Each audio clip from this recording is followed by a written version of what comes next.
Well, you know the problem with democracy.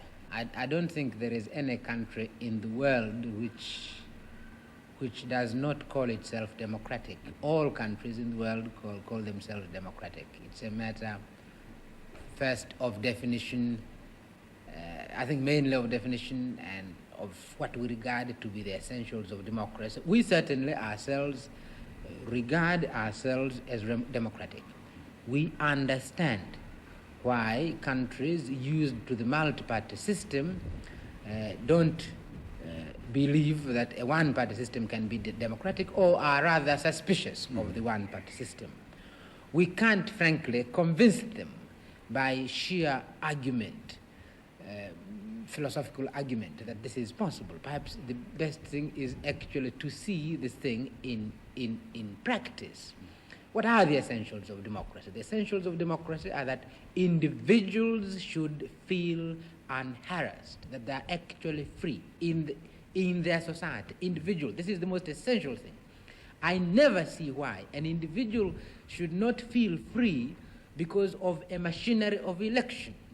And the two-party or the one-party is really basically a machinery of election. The second one, when it comes to machinery, is that an individual should feel a true choice of the people he wants to represent him in a government where it's no longer possible for people individually to participate in the government, that you have to select individual representatives. Now, either sometimes you select parties, sometimes you select individuals. Now, frankly, I don't see why the thing cannot be democratic, simply because sometimes you select a party, which is what the Western countries usually do, and in our own case, you select an individual, the party being given, the party policy being given. So this is the kind of election we went through the other day, and we honestly believe we are independent, and we really ask the old countries at least to be democratic enough, to have a free mind, and to study the new experiments which are taking place in the rest of the world, and this experiment which is taking place in my own country. Yeah. It is democratic. We believe it is democratic. Now, not very long ago, you had a revolution across the water here, and you have a union with Zanzibar. Some people might want to know why a small population like that of Zanzibar is so heavily represented in your union parliament. Well, some people want to know, both outside. This question is asked not merely by non-Tanzanians, sometimes it's asked by Tanzanians. But remember what has happened. What has happened is a merger between two countries. It's a merger between two countries. And when you are talking about countries, there is no big country and small country. Countries are equal. Zanzibar was an independent sovereign state, not less sovereign than Tanzania and Tanganyika was an independent sovereign state. And the problem is really how it's a question of constitution. How do you merge these two countries? And what kind of constitution do you adopt? Now, take the United States of America. Their own constitution provides for two houses. In one house, what is represented there are the states, and they're treated as equal. There's no big one, there's no small one. All of them are represented in the Senate by an equal number of people. Then you have the House of Representatives, where then you base it on population.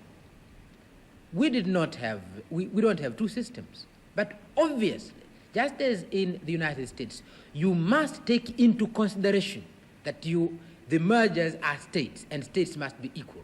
Even in our own case, although we rejected a two-house system, you can't forget that in their stateness, Tanganyika and Zanzibar are equals. Now, you recently attended the OAU conference in Accra.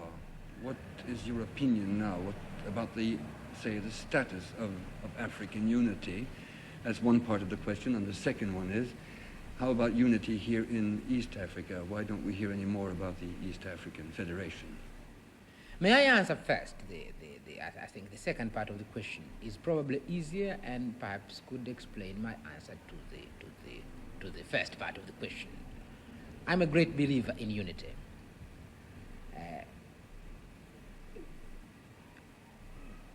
I believe in the old adage, unity is strength.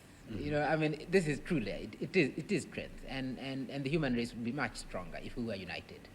Would get rid of a lot of problems in the world if we could be united. And therefore, the human race must move towards unity. And continents like mine, a country like Tanzania must move towards greater unity, continents must move towards greater unity, and the human race must move towards unity. But the difficulties. And the difficulties are not philosophical. The difficulties are merely political. It is one of those funny things in history that a state represents nothing. It's sometimes accident of history. But once it is there, it has more power sometimes than religion, than philosophy, than all sorts of things. And people become extremely, while they accept philosophically we must be united, once you have these lines on a map and you have created the thing you call the nation, it's a big problem. So Africa has, in a sense, missed the first opportunity, and this is the thing I said in East Africa, that in East Africa we should have become united before we became independent, before we became separate states. We should have done that. I did advocate that in 1960. I did even go as far as saying, realizing this, I went as far as saying Tanganyika must delay her independence, or ought to delay her independence, so that we all become united, and then we take our independence. Well, this did not happen. The reasons I understand, but I felt it was a great pity that we did not become united before we became independent. Hence now the difficulties. We now become separately independent, and as a result, since we are sovereign states, it's extremely difficult. Mm-hmm. And for the time being, quite frankly, we must forget the possibility of a political merger in East Africa. Things like economic cooperation, this we are maintaining with great difficulty, but I think we'll maintain. Now, this is true of Africa. If it is true on a small scale like East Africa, where we have a common language, Swahili and English, common traditions of government, because all of us have been under British rule, we have common services, we have no railways, all railways are East Africans, and all East African railways, and all sorts of things, common currency and all sorts of things running together. If this is difficult, obviously it's going to be much more difficult on the continental basis. And this is the context in which people must view the unity that is taking place in Africa, the movement towards unity in Africa. This is the way you've got to assess the importance of the OAU, not from the ideal of unity, but from the difficulties of moving towards there. And if you do accept this, then the organization of African unity is extremely significant, because here you are. I mean, it's the one continent where you find this. Young, feeling very much about their sovereignty, but still we meet, and we give and take. And there we are. So I'm very hopeful myself. I'm realistic enough to feel that our road to unity is going to be long, patient. Mm-hmm. But I am again feeling that given these difficulties, the OAU is a small miracle.